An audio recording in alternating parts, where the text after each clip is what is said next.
Relationship में काफ़ी दिनों से इश्यूज हो रहे हैं, अलग अलग तरीके की प्रॉब्लम है और आज पार्टनर ने आपको कह दिया कि कुछ दिनों के लिए उन्हें आपसे दूर रहना है। अब आप हो गए परेशान कि आखिर इस सिचुएशन में हमें क्या करना चाहिए। नमस्कार दोस्तों, मैं हूँ श्रावण और आप देख रहे हो श्रावण की बातें। हमेशा की तरह आज की ये बातें भी आपके लिए काफ़ी ज़्यादा ज़रूरी होने वाली है। कई बार क्या होता है ना, रिलेशनशिप में इश्यूज होने लगते हैं, फाइट्स होने लगती है। अब इसके ना दो रीजंस है। एक तो आपने ना पार्टनर को इरिटेट करके रखा है, आपका सेल्फ कंट्रोल नहीं है, आप खुद को नहीं संभाल पा रहे हो, इसलिए आप पार्टनर से बात करने की बहुत ज़्यादा कोशिश करते हो। पार्टनर से हमेशा कंप्लेंट करते रहते हो कि वो आपको टाइम नहीं देते, आपसे दूर जा रहे हैं, और इस वजह से पार्टनर इरिटेट हो गया। उन्होंने साफ शब्दों में कह दिया कि अब उनकी इच्छा नहीं होती बात करने की और कुछ दिनों तक उन्हें आपसे दूर रहना है। अब दूसरी बात यहाँ पे ये हो सकती है कि पार्टनर सच में अपने लाइफ में कोई प्रॉब्लम को फेस कर रहा है, इसीलिए पार्टनर आपसे कुछ दिनों तक दूर रहना चाहता है, इस रिलेशनशिप से कुछ दिनों तक दूर रहना चाहता है। और इस बीच कहीं ना कहीं ब्रेकअप की बातें भी अब आपके सामने आ रही है। अब आप तो परेशान हो गए। अब आप ये सोचोगे कि अगर मैंने पार्टनर से कुछ दिनों की दूरी बना ली, पार्टनर तो ब्रेकअप की भी बात कर रहा है, तो पार्टनर तो छोड़ के चले जाएगा। या फिर आपको ये लग रहा है कि कहीं ना कहीं अगर हमने उन्हें स्पेस नहीं दिया या दूरी नहीं बनाई तो पार्टनर तो वैसे भी हमें छोड़ के चले जाएगा। अब ओवरऑल यहाँ पे एक ऐसी सिचुएशन आ जाती है जहाँ पे हम कंफ्यूज हो जाती है कि आखिर करे तो करे क्या। इधर भी खाइए और इधर भी खाइए, हमें केवल एक जगह पे खड़े रहना है। कैसे, अब मैं आपको बताता हूँ। एक सिचुएशन को समझते हैं सबसे पहले कि आपने ही पार्टनर को इरिटेट करके रखा है। भैया जी, हमारे पास तो सेल्फ कंट्रोल ही नहीं है, हम तो खुद को कंट्रोल ही नहीं कर सकते। हम तो ये 40 कॉल्स करेंगे पार्टनर को, 50 कॉल्स करेंगे पार्टनर को, क्योंकि हमें पार्टनर को समझाना है कि हम कितने अच्छे हैं। हम पार्टनर से मैसेजेस पे बात करते हैं और ऐसे मैसेजेस लिखते हैं कि हमसे अच्छी टाइपिंग तो किसी को आती ही नहीं है। सारे इमोशंस, सारी अटैचमेंट उन्हें बताने की हम कोशिश करते हैं। देखो, मैं आपके इमोशंस की, आपके अटैचमेंट की पूरी रिस्पेक्ट करता हूँ, लेकिन अगर आप ये तरीका यूज़ कर रहे हो अपने इमोशंस, अपनी अटैचमेंट उनको बताने के लिए, देन यकीन करो आप बहुत ज़्यादा गलत हो। अपनी फीलिंग्स, अपनी अटैचमेंट, अपने इमोशंस आप इस तरीके से नहीं बता सकते।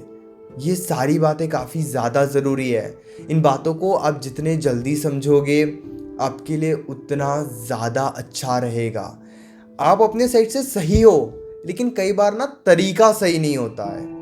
जैसे एक एग्जांपल मैं देता हूँ। मैंने ना आपके लिए एक डायमंड लाया, बहुत बड़ा डायमंड है, वो 2 लाख रुपए का है।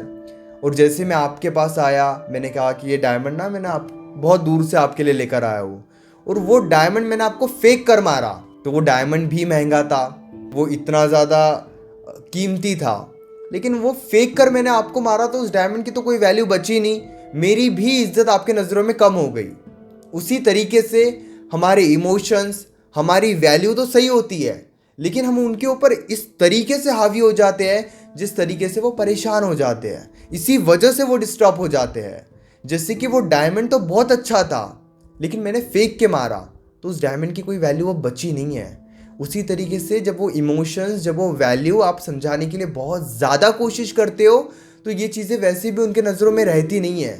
और ये बातें आपको उस लेवल पर समझने की कोशिश करनी है, नहीं तो आप परेशान ही होते रहोगे। साफ शब्दों में कहता हूँ कि बहुत ज़्यादा एफर्ट्स डालने की वजह से, बहुत ज़्यादा समझाने के वजह से वो परेशान हो गए हैं और इसीलिए वो कुछ दिनों तक दूर जाना चाहते हैं। तो आप थोड़ा स्पेस उन्हें लेने दीजिए। अगर वो आपकी बातों की वजह से इरिटेट हो गए हैं या आपने उनको इरिटेट कर दिया है तो थोड़ा उन्हें दूर जाने दीजिए। इस बीच आप क्या कर सकते हो, 2-3 दिन में नॉर्मल बातें कर सकते हो, हाय हेलो गुड मॉर्निंग कैसे हो क्या हो। आप देखोगे 8-10 दिन में सिचुएशन काफ़ी कंट्रोल में आ रही है। अगर वो आपके बिहेवियर की वजह से आपसे दूर जाने की बात कर रहे हैं तो आप उन्हें जाने दो, समझाने की कोशिश मत करो, लेकिन बीच में ना हाय हेलो वाली बातचीत करो। हम क्या करते हैं, 2 दिन तो जाने देते, तीसरे दिन वही करते हैं, वही समझाने की कोशिश, उसी तरीके से परेशान कर देते हैं। तो ये भी सही नहीं है। आपको अपने आप में बदलाव लाना होगा, थोड़ा शांत रहना होगा, क्योंकि अगर आप शांत नहीं रहते हो, बदलाव नहीं लाते हो तो वो वैसे ही आपको छोड़ के चले जाएंगे। अगर आपको लग रहा है कि नहीं, हम उनको इतना समझा रहे हैं, इतने कॉल्स कर रहे हैं, इसीलिए वो हमें नहीं भूल रहे हैं, इसी गलती के वजह से वो आपसे दूर जा रहे हैं। जितने जल्दी समझोगे आपके लिए उतना अच्छा रहेगा। आप हाय हेलो वाली बातचीत कर सकते हो, good morning, good night, good afternoon, कैसे हो, क्या हो, इतनी बातें आप कर सकते हो। इससे ज़्यादा कुछ भी समझाने की कोशिश मत करो, कुछ भी डिस्कस करने की कोशिश मत करो। अगर वो इन सवालों का रिस्पॉन्स भी नहीं दे रहे हैं, वो आपके मैसेज को इग्नोर कर रहे हैं, तो 3 4 5 दिनों के लिए थोड़ी दूरी बना लो।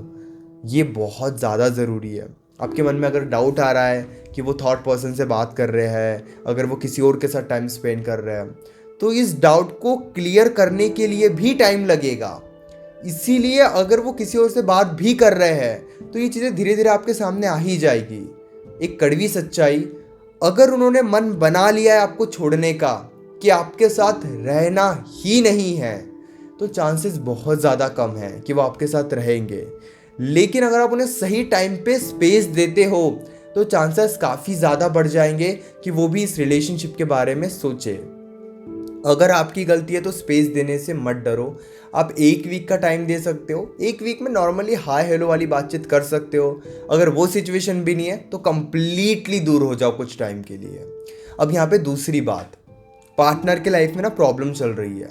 पार्टनर सच में बिजी है, अपने लाइफ में वो कुछ काम कर रहा है, अपने लाइफ में वो कहीं ना कहीं किसी काम में बिजी है, किसी काम की वजह से परेशान है, इरिटेट है। अब हमें यहाँ पे कम टाइम मिलता है तो हमारे अंदर का एक प्यार जाग जाता है कि हमें ऐसे कैसे कम टाइम मिल रहा है, हमें तो पूरा टाइम मिलना चाहिए। कम टाइम मिल रहा है मतलब प्यार कम हो रहा है। जो पार्टनर कम टाइम देता है मतलब वो प्यार कम कर रहा है। ऐसे ऐसे पोस्ट हम पढ़ते हैं इंस्टाग्राम पर, यूट्यूब पर, फेसबुक पर, व्हाट्सएप पर, कि अगर कोई बिजी है मतलब वो आपसे प्यार नहीं करता है। ये सारी फालतू की बातें हैं। अगर वो सच में बिजी है तो उन्हें इरिटेट मत करो। वो पहले ही तो अपनी ज़िंदगी में बिजी रहते हैं और हम प्यार के नाम पे उन्हें और ज़्यादा डिस्टर्ब कर देते हैं। मैं अभी तक आपको ही ब्लेम कर रहा हूँ क्योंकि ये वीडियो आप देख रहे हो और मैं नहीं चाहता कि आपके साइड से कोई गलती हो। तो इसीलिए अगर उनके लाइफ में कोई प्रॉब्लम चल रही है तो थोड़ा नॉर्मली शांति से रहो। इतनी ज़्यादा कोशिश मत करो, इतना ज़्यादा उन्हें पकड़ने की कोशिश मत करो, समझाने की कोशिश मत करो। आप भी खुद को समझो, आप भी खुद को संभालो। आप अगर खुद को नहीं संभाल पा रहे हो तो आप किस बेस पे इस रिलेशनशिप को संभालोगे? सबसे पहले तो आपको खुद को कंट्रोल करना होगा, खुद को स्टेबल करना होगा। इसीलिए आप पार्टनर के पीछे इतना भी मत भागो कि वो तो अपने लाइफ से भी परेशान है, वो आपसे भी परेशान हो जाएंगे और सारा का सारा गुस्सा आपके ऊपर निकालेंगे। इसीलिए ये गलती आपको नहीं करनी है। अगर आपको समझ में आ रहा है कि सच में वो अपने लाइफ में बिजी है, थोड़ा कम टाइम मिलेगा, थोड़ा कम टाइम रहेगा, लेकिन इतनी ज़्यादा कोशिश भी मत करो उन्हें समझाने की। अब यहाँ पे ना तीसरी तरीके की एक सिचुएशन आती है कि पार्टनर जानबूझ कर इग्नोर कर रहा है। जब इच्छा होती है बात करता है, जब इच्छा नहीं होती है तो बात नहीं करता है। आप समझाने की कोशिश कर रहे हो, आपने स्पेस भी दे दिया है, आप साइलेंट भी हो गए, लेकिन वो समझने के लिए तैयार ही नहीं है। और अब आप परेशान हो कि आखिर इस सिचुएशन में हमें क्या करना चाहिए। अगर ये सिचुएशन है तो आप मुझे कमेंट में ज़रूर बताइए, मैं इस पर ज़रूर वीडियो बनाऊंगा। अगर फिर भी आप डायरेक्टली कॉल पर मुझसे डिस्कस करना चाहते हो तो 9834250097 इस नंबर पे आप मुझे व्हाट्सएप कर सकते हो। कॉल पर हमारे बीच में जो भी बातें डिस्कस होगी आपके रिलेशनशिप से रिलेटेड, वो कम्प्लीटली सेफ और प्राइवेट रहेगी। इंस्टाग्राम अगर यूज़ करते हो तो आप इंस्टाग्राम पर भी मुझे फॉलो कर सकते हो। वहाँ पर मैं 1 1 मिनट के काफ़ी अमेजिंग वीडियोज़ बनाता हूँ।